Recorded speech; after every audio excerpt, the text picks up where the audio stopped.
Right in the middle of Baltimore's Patapsco River, almost touching the Francis Scott Key Bridge, sits a strange hexagonal island. This is Fort Carroll, a man-made sea fort with a history as murky as the water surrounding it.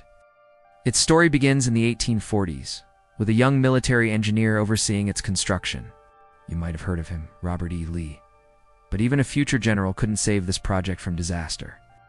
The location was a massive problem. The ground was just too soft, too swampy. Before a single cannon could be mounted, the fort's massive stone walls started sinking into the riverbed. It was a failure from the start. By the time of the Civil War, it was barely functional, and it was never truly completed as intended. Fast forward to the mid-20th century, the military declared it surplus, selling it off to the highest bidder. Since then, Fort Carroll has been left to rot. It's become an overgrown, crumbling ruin, looking like something out of a post-apocalyptic movie. But it's not entirely abandoned. It's now a sanctuary, a fortress for thousands of black-crowned night herons. From a distance, it looks like a strange, forgotten piece of history, slowly being reclaimed by nature. But when you look closer, the story gets a lot weirder. This is where we get into the secret infrastructure theory. After it was sold, some wild ideas were floated. In the late 1950s, a developer wanted to turn it into a glamorous casino, a floating Las Vegas in the middle of the river.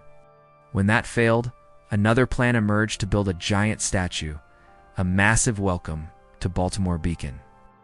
But every single time someone tried to develop the island, the project was mysteriously blocked.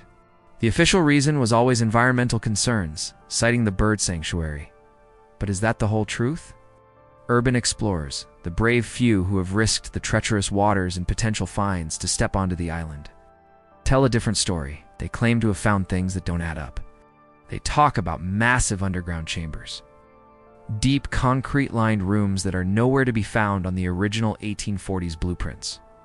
These aren't just old storage cellars. They look far more modern. This has led to a compelling theory. Think about the timing. The casino plans were in the late 1950s, the height of the Cold War. The United States was in a constant state of high alert, worried about nuclear war. What if the island's isolation made it the perfect spot for something secret? Some speculate it was converted into a clandestine communications hub, a vital link in a secret government network. Others believe it was transformed into a secure fallout shelter, a bunker designed to protect high-ranking officials in the event of an attack on nearby Washington, D.C. or Baltimore. The government could easily use the bird sanctuary as a convenient cover story. Sorry, no development here. We have to protect the herons. It's the perfect excuse to keep people away and prevent anyone from digging too deep, both literally and figuratively.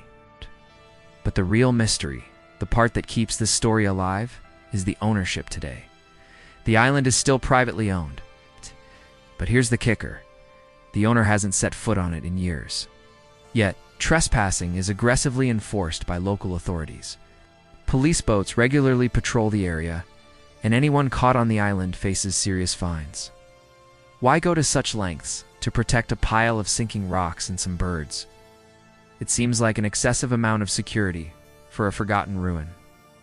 So, as Fort Carroll continues to crumble and sink, the question remains.